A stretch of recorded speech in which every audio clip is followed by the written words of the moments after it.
Bienvenidos a nuevo episodio de libros.fm. Os habla Francisco Rodríguez Criado. Este es el episodio número 34 y estamos a 16 de febrero de 2018. Y hoy vamos a hacer unas reflexiones sobre el oficio del corrector de estilo. ¿Te apuntas? Pues no te vayas.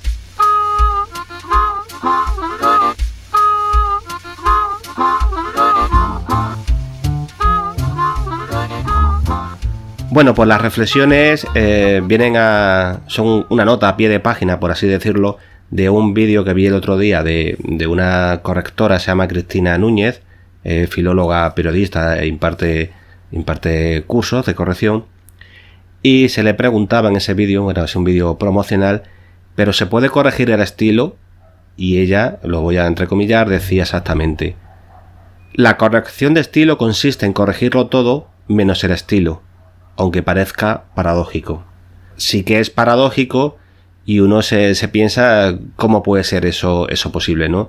Yo tengo que coincidir con Cristina, yo creo que tiene más razón que un santo, pues un corrector no puede corregir realmente el estilo de la obra de un autor. Y voy a tratar de explicarme, ¿no? Porque en realidad es una especie de contrasentido, ¿no? Que los correctores de estilo no corrijamos el estilo. ¿Qué corregimos? Corregimos muchísimas cosas, ¿eh? En un manuscrito se pueden corregir muchísimas cosas: erratas, faltas de ortografía, incoherencias, frases mal construidas, errores de puntuación, eliminación de espacios dobles o palabras repetidas. A veces hay que quitar una tilde, otras veces hay que ponerla. En fin, hay infinidad de cosas que se pueden corregir en un manuscrito, sobre todo si el manuscrito es largo y si el autor, bueno, pues comete demasiados errores formales, ¿no? Entonces, como digo, todo eso se puede corregir. Lo que no podemos corregir es aquello que es la marca personal del propio escritor, que es precisamente el estilo.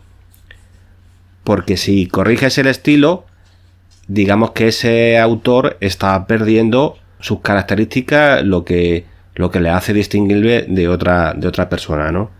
Habría que entrar a debatir si un estilo es susceptible de ser corregido, porque eso quiere decir que un estilo es malo. ¿Qué es un estilo bueno y qué es un estilo malo? Literariamente hablando, por ejemplo, ¿no? Yo corrijo muchos tipos de obras, algunas son revistas que no tienen nada que ver con la literatura, pero estoy especializado en corregir textos literarios, pues yo mismo soy escritor, ¿no? Entonces, si nos preguntamos ¿qué estilo literario era mejor? ¿El de Chekhov o el de Dostoyevsky? ¿El de Umbral? ¿El de Francisco Umbral o yo qué sé, el de Juan José Millás? ¿El de Cervantes o el de Caballero Bonal? ¿El de Azorín o el de Vilamatas? ¿El de Clarín o el de Gabriel Miró? Pues cada persona te podría decir que en tal caso le podría decir que le gusta más un estilo u otro, pero definir qué estilo es mejor teniendo en cuenta que cada escritor es un mundo, por así decirlo, y nos ofrece una concepción diferente del lenguaje y de la literatura, que no tiene que ser ni mejor ni peor que otra. Por lo que a mí respecta, podría optar siempre por definir como mejor estilo aquel que casa mejor con mis características. Yo cuando escribo tiendo a la sencillez, a la claridad y a la precisión. Para mí esos son los tres elementos que más me importan a la hora de escribir, al menos desde un punto de vista formal, ¿no? Yo siempre busco la sencillez, la claridad y que el texto sea preciso. De esas tres características, no lo sé, como mucho a lo mejor se podría intentar mejorar la claridad, que a lo mejor al autor no le interesa porque él le gusta ser un autor un poquito oscuro, y sobre todo a lo mejor la precisión, bueno, pero a lo mejor es un autor que no está interesado en ser excesivamente preciso en sus planteamientos, ¿no? Pondré un ejemplo de autor que escribe frases larguísimas: Marcel Proust. Vamos ahora a desprestigiar a Marcel Proust porque sus frases son muy largas. Debería usar un estilo esquemático, por ejemplo, como el que usa William Burroughs en sus novelas, o no sé si habréis leído, por ejemplo, John Key: frase corta, nada retórica, prácticamente sin adjetivación. ¿Debería Marcel Proust ser corregido? ¿Un francés debería ser corregido según la concepción literaria de un escritor estadounidense? Voy a leeros porque me ha llamado la atención un parrafito, yo creo que es bastante llamativo, sobre el estilo de Marcel Proust. Está tomado de la Wikipedia, vosotros mismos lo podéis consultar. Dice la Wikipedia del estilo de Marcel Proust: su estilo es muy especial y se compone de frases muy largas que resultan extrañas en francés y para las que es necesario tomar aliento si se quiere llegar al punto sin ahogarse. Sus contemporáneos aseguran que, de hecho, se trataba prácticamente del modo en el que el autor hablaba, lo que también resulta paradójico si se tiene en cuenta que Proust era asmático. No obstante, al igual que el escritor cubano José Lezama Lima, la redacción de sus extensas frases recuerdan el ritmo lento de la respiración del asmático. Bueno, pues ahí tenéis una posible explicación. En realidad no me interesa demasiado los motivos por los que Proust escribía esas frases tan larguísimas, pero podría ser una explicación. Aunque solo sea por curiosidad, merecía la pena leer este fragmento, ¿no? Si vamos a un manual de redacción, nos van a decir que las frases deben ser no excesivamente largas para que el lector no se pierda y pueda asimilar toda la información. Pues en una frase larga que está llena de elementos, al final parece como que la complejidad es bastante mayor, ¿no?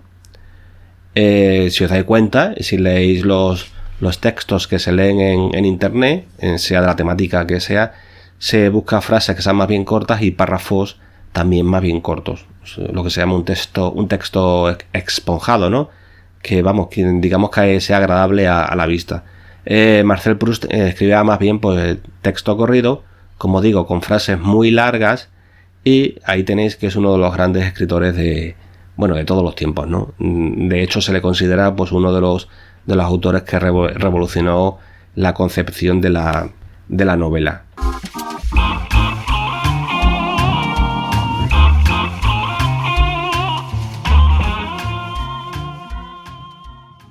Creo que con esto queda dicho que la tarea, lo que tiene que hacer el corrector de estilo, como bien decía la correctora que he citado al principio de este podcast, no es corregir el estilo. Sí que es una contradicción. En realidad lo que tiene que hacer el autor es mejorarlo. Y obviamente para mejorar algo tienes que respetarlo, no te lo puedes cargar. Imaginaos que tenéis un perro, un chihuahua, y se rompe una pata. Y le lleváis el chihuahua al veterinario. Y os ofrece el perro, y cuando lo lleváis a casa o cuando lo quiere entregar es un Doberman. Vosotros diréis, oiga, que este no es mi perro. La tarea del veterinario es curarle la pata, pero te tienes que entregar tu propio perro, ¿no? El chihuahua, ¿no? Por así decirlo. Bueno, yo creo que este ejemplo es ilustrativo. Si vosotros escribís un Doberman, tenéis que hacer que ese Doberman sea pues lo mejor posible, que vaya sin las numerosas posibles correcciones que he citado antes, pero el estilo debe ser el vuestro, ¿no? ¿Quién puede corregir o cambiar o modificar lo que es el estilo en sí? No sus deficiencias, el autor. Debe ser el autor el que en un momento determinado debe afianzarse, si quiere, en su estilo, o debe cambiar su estilo, o debe cambiar. Hay algunos autores que cambian su registro y tienen un estilo en un tipo de libros y tienen otro estilo en otro tipo de libros. Pero si al corrector le llega un manuscrito de frases largas, con adjetivos muy floridos, con párrafos también muy largos, no sé, con un lenguaje retórico, lo que debe hacer es corregir las imprecisiones, las faltas de ortografía, todo lo que tú quieras. Pero el estilo debe respetarlo. Es decir, lo que le va a entregar al autor va a ser su mismo texto, fácilmente reconocible, lo debe de reconocer, debe ser el chihuahua que llegó al veterinario, pero mejorado. Normalmente lo que hace el corrector es yo al menos lo hago, le doy la versión corregida con todas las marcas ahí en rojas señaladas por el procesador de texto y luego le doy la versión en limpio. Si al autor no le diera la versión con las marcas en rojos y con todos los comentarios en los laterales, etcétera, es decir, se nota a simple vista que le has hecho una corrección, el autor diría que yo no le he hecho nada al manuscrito si le diera la versión en limpio. Lo sé porque me ha pasado. Digo, abre el manuscrito que en el otro archivo en el que están las correcciones en rojo. Dice, sí. Y a lo mejor le he hecho 400 correcciones. Eso quiere decir que el autor sigue reconociéndose a sí mismo. Si el autor te dice que tú no le has corregido nada, cuando no le entregas el archivo con las marcas en rojo, lo que está demostrando es que el estilo sigue siendo el mismo, el autor se reconoce. Lo que pasa que en ese texto, pues digamos que ya se lo has dejado aliviado de esas incorrecciones. Así que esta ha sido la nota a pie de página de ese vídeo que vi el otro día, en el que la correctora Cristina Núñez decía pues que la corrección de estilo consiste en corregirlo todo menos el estilo. Me voy a quedar la frase, se la voy a atribuir a ella, pues es de bien agradecido defender los derechos de autor. Pero yo creo que en tan pocas palabras ha explicado de qué va el tema de la corrección, y yo creo que con mi comentario yo creo que se entiende un poco más.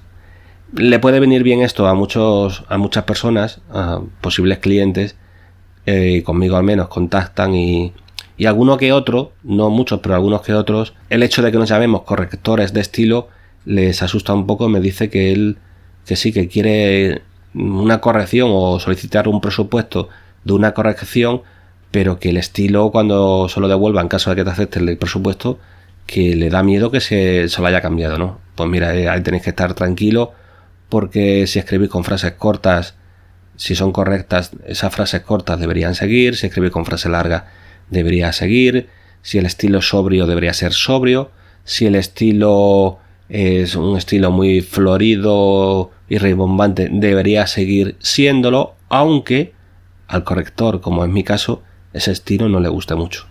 Yo, digamos, cualquier otro corrector, tenemos la obligación de mejorar y no de comportarnos como si fuéramos miembros de un jurado que eligen qué es mejor y qué es peor.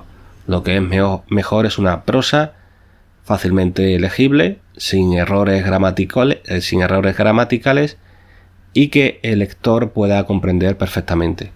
Pero eso no quiere decir que el estilo del autor tenga que subordinarse a un facilismo, a un tipo de prosa que sea muy sencilla, como he dicho antes, que se hace por ejemplo en las páginas web y en los blogs, sino que debe mantenerse pues en su propuesta literaria, ¿no?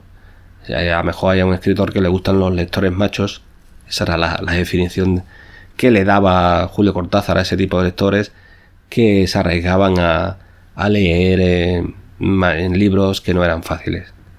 Nada más por hoy. Yo creo que ya me he extendido más de la cuenta. No sé si os habrá interesado el tema, yo creo que sí. Este es un nicho en el que yo estoy trabajando, digamos, muy pequeño. No son muchas las personas que están interesadas en el lenguaje, en la corrección, pero me doy por satisfecho si a un pequeño grupo de personas les sigue interesando este podcast, y les agradezco una buena valoración en las plataformas donde lo escuchen, en iVoox, iTunes, Podomatic, Spreaker, o directamente, si quieren escuchar los podcasts, lo pueden hacer directamente en mis blogs, en libros.fm o en literatura.fm. Ahí podéis contactar conmigo si necesitáis los servicios de un corrector de estilo, y si queréis un poquito más de teoría, siempre aplicada a la práctica, podéis visitar mi blog correccionyestilo.com. Muchas gracias por estar ahí y hasta otra. Gracias.